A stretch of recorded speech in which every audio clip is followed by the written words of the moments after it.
नवरात्रि में जितनी शंकर की आराधना कर सकते हो उतनी करो। शंकर की आराधना करने से नवरात्रि में शक्ति का बल बढ़ता है। शक्ति का क्यों गुरुजी नवरात्रि में शंकर जी की आराधना क्यों करना चाहिए? हमने कहा अगर माता रानी से जो मांगना है तुम्हें, अगर तुमने नवरात्रि में शिव जी की आराधना करिए, शंकर की कथा सुनिए, शंकर की आराधना करिए, शिव स्तुति करिए, शंकर को एक लोटा जल चढ़ाया, मां आद्य शक्ति तुम्हारे पर कृपा करेगी। क्यों? क्योंकि जिस स्थान पर शिवलिंग रखा होता है और जो हस्त कमल है वो मां पार्वती जगत जननी दुर्गा भवानी है। जब हम जल चढ़ाते हैं मां आद्य शक्ति अम्बा जगदम्बा 64 योगिनियों पर वो जल चढ़ जाता है और जगत जननी नवरात्र में प्रसन्न हो जाती है। वो जल की इतनी महत्वता है। आद्य शक्ति को प्रसन्न करना है, नवरात्र में शिव जी को जल चढ़ा।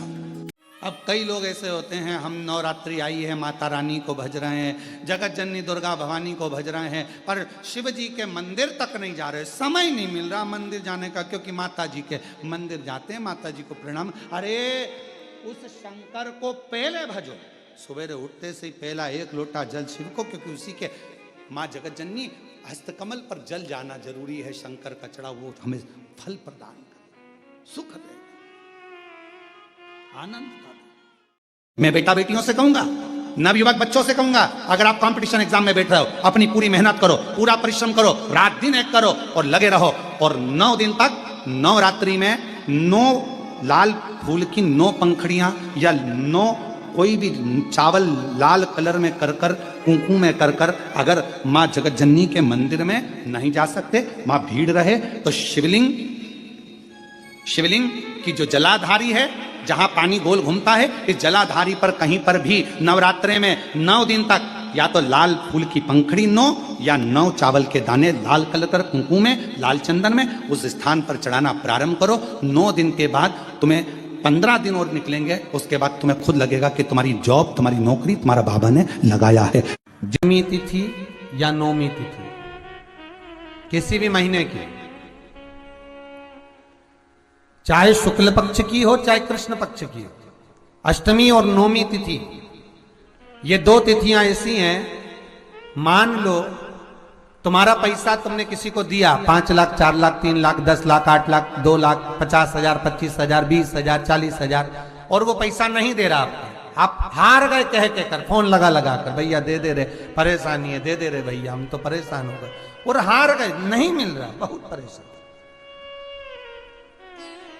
तो महाराज किसी भी अष्टमी या नौमी तिथि के दिन आप मां जगत जननी जगदम्बा का शिव के साथ में शिव शक्ति का स्मरण कर कर देवी के नाम की 9 आहुतियां, सूखे बीले की, मतलब बीला जो सूख चुका है उसकी 9 आहुतियां अग्नि में शंकर और सती के नाम से, शंकर और शिव के नाम से समर्पित करें, और आखिरी आहुति जो समर्पित करें उसमें थोड़ा सा भाग तिल का, और तिल भी काली नहीं चढ़ती उसमें, श्वेत तिल का भाग उसके साथ लगाकर समर्पित करें, और जिससे धन लेना है उसका नाम लेकर वो समर्पित करें महाराज, उसको सुध आएगी और वो पैसा किसी भी हाल में आपके हाथ में थमाकर जाएगा ही, ये पक्का है। उसकी आहुतियां किसी भी अष्टमी तिथि को 12 महीने में शुक्ल पक्ष कृष्ण पक्ष की अष्टमी तिथि पड़ती है।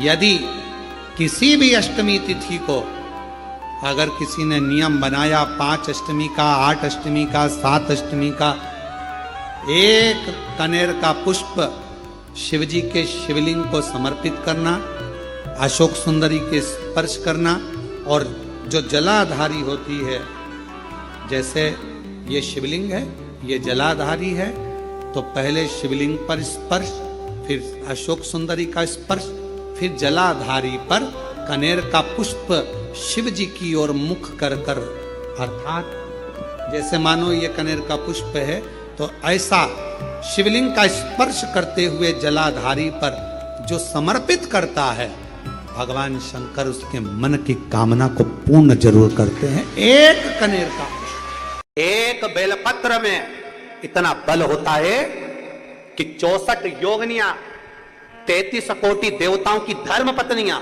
देवियां, 64 योगिनियां, देवियां, सारी सिद्धियां, निधियां, सब बेलपत्र के इस पत्ते के दोनों पत्ते और पत्ते के बीच में जो डंडी होती है, जो बची हुई जगह होती है, सारी निधि, सारी सिद्धि और सारी देवियों का स्थान होता है। जब हम एक बेलपत्र को दिल से अपनी कामना कर कर देवाधिदेव महादेव को, ये शिवलिंग जलाधारी, ये जल बहता है, बेलपत्र समर्पित करते हैं दक्षिण में बैठकर जब डंडी का मुख उत्तर की ओर कर कर बेलपत्र अपने मन से कामना कर कर शिवलिंग पर समर्पित करते हैं, तो ऐसी कोई कामना नहीं जो मेरा महादेव पूरी ना करता। विवाह ही नहीं हो रहा, हम तो टेंशन में पड़ गए, लड़की 28 साल 30 साल का लड़का हो गया, विवाह नहीं हो रहा, कुछ मत करो। अष्टमी तिथि आए तो अशोक सुंदरी वाली जो जगह है वहां पर हल्दी की 7 बिंदियां लगा दो, लड़का लड़की का हाथ उस बिंदी पर रखवा दो, उसका नाम गोत्र बोलो, उसी हल्दी में उसके हाथ पीले करवा दो और पीपल के पेड़ पर उस हाथ के 5 छापे पड़वा दो, 3 महीने में विवाह पक्का हो जाता है महाराज। और नवरात्रे में भी देवी की आराधना का एक स्मरण का सुख है महाराज। ज्योत का विधान है, नवरात्रे में देवी की ज्योत लगती है, अखंड ज्योति लगती है, जवारे बुआए जाते हैं, कलश लगता है। ज्योत का भी विधान है, जिसके यहां दिया अखंड जलाया जाता है, अगर वो दिए की लो, दिए की बाती अगर दक्षिण दिशा की होती है तो उसके घर में साल भर में एक घात जरूर होती है।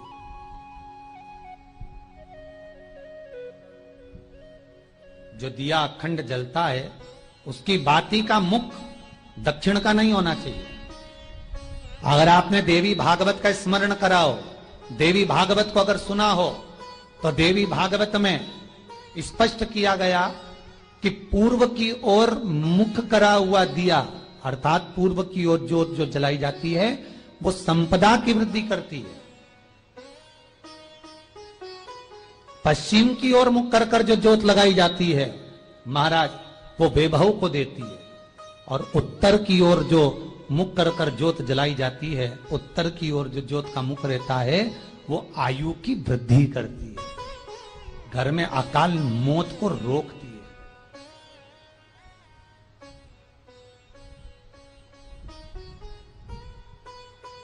रात्रि का जो भाव तत्व है उसको भी अच्छे से समझ लेना। दक्षिण की ओर ज्योत ना लगाएं, अगर आपको लगाना है पूरब की लगाएं, पश्चिम की लगाएं या उत्तर की लगाएं। और जितने दिन महारानी जगदम्बा जगतधात्री दुर्गा भवानी, अब की बार माता जी घोड़े पर आई है, हर बार देवी बदल बदल के आती है, इस बार जो नवरात्रे आए वो घोड़े के आए।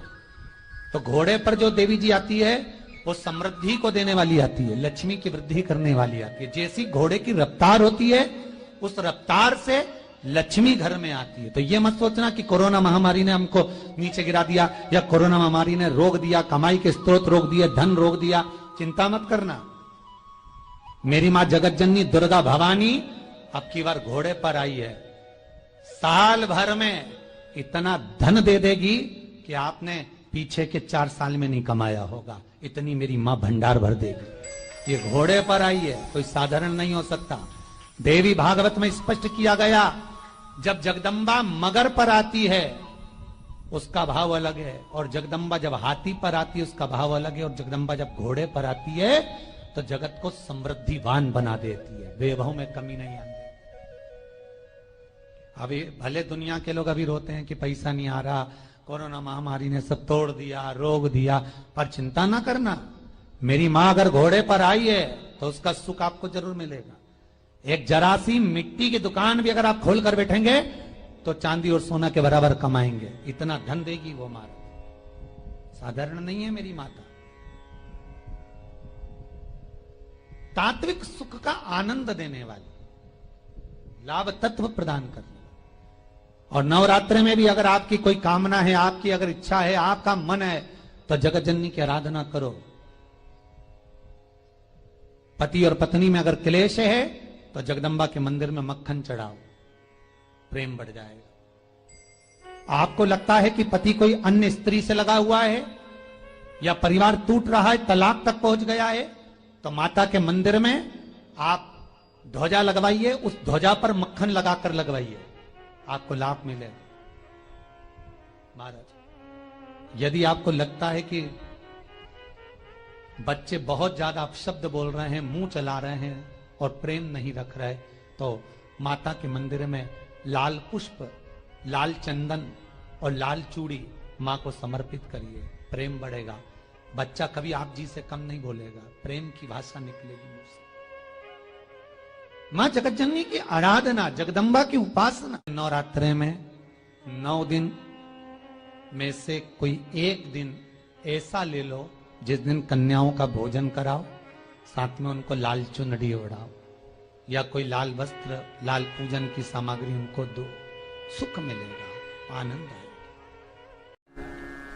अष्टमी के दिन कन्याओं का भोजन कराओ या नवमी के दिन कन्याओं का भोजन कराओ, पर देवी भागवत तो कहती है, देवी भागवत तो वर्णन करती है कि पहले नवरात्रे से लेकर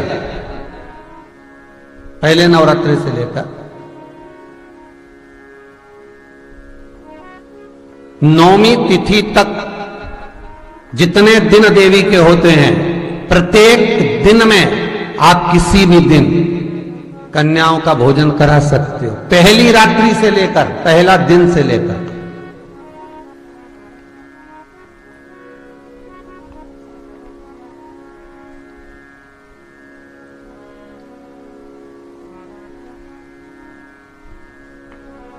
नवरात्रि मालूम है कब से लगती है? आप लोगों को ज्ञात होगा ना, नवरात्रि कब से लगती है? अमावस्या से कि एकम से? अरे जितने लोग सुन रहे हो जरा बोलो तो भाव से। अमावस्या से लगती है कि एकम से लगती है? तो सब लोग कहेंगे महाराज जी पड़वा से लगती है, एकम से। पर देवी भागवत कहती है अगर एकम से लगी तो नवरात्रि पूर्ण कैसे हुई?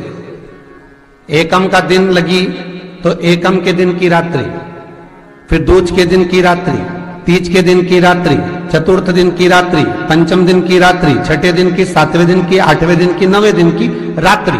पर 9वें दिन तो सुबेरे पूजन करके, यज्ञ करके, अनुष्ठान करके देवी को विसर्जन कर दिया, फिर नवरात्रि पूर्ण कैसे हुई? नवरात्रि की पूर्णता होती है अमावस्या की रात से गिनी जाती है। कौन से दिन से गिनते हैं? अमावस्या की रात्रि, फिर एकम की रात्रि, फिर दूज की रात्रि, ऐसे गिनते गिनते अष्टमी की रात्रि तक और नौमी के दिन सुबह तक या दोपहर तक या शाम तक, जब तक आप यज्ञ ना करें तब तक ये 9 रात्रियां पूर्ण गिनी जाती हैं महाराज देवी भागवत के हिसाब से।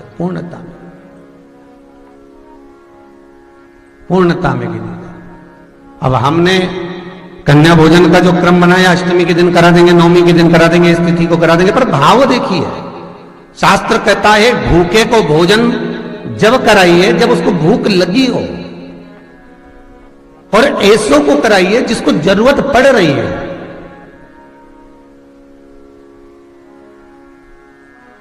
जिसके यहां पर माता रानी की जोत जलती है उसके घर का दरवाजा बंद, अर्थात जिस कक्ष में जोत जली उसका दरवाजा बंद नहीं होता।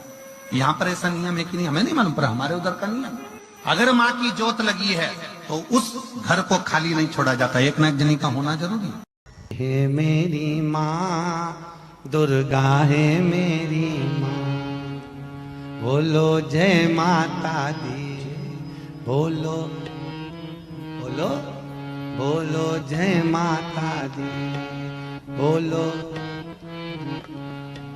बोलो। वो साधारण नहीं हो सकती महाराज, सहज नहीं कि मन मेरा मंदिर, आंखें दिया बाती, होठों की है तालियां, रोम फूल बाती, रोम रोम जीवा तेरा नाम पुकारती, आरती ओ मैया आरती ओ, शेरा वाली है माँ तेरी आरती, लाटा वाली है माँ तेरी आरती।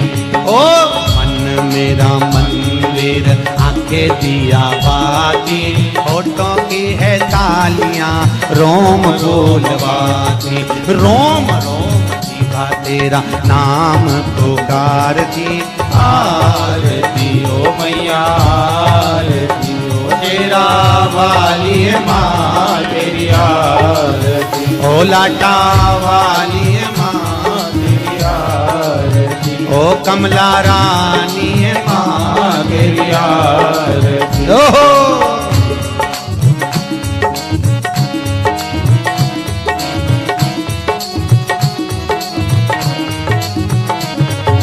प्रेम से बोलो जय माता दी, सारे बोलो जय माता दी, मैं नहीं सुनिया जय माता दी, सारे बोलो जय माता दी, माँ कमला रानी जय माता दी, माँ जग कल्याणी जय माता दी, माँ अम्बे रानी जय माता माँ दी, तुलजा रानी जय माता दी, जय माता दी जय माता दी, जय माता दी जय माता ओ दी। मन मेरा मंदिर आके दिया बाती होठों की है तालियां रोल फूल बाती रोम रोम जीवा तेरा नाम पुकारती आरती ओ मैया आरती ओ शेरा वाली माँ तेरी आरती। ओ कमला रानी है माँ तेरी आरती ओ तुलजा रानी है माँ तेरी आरती।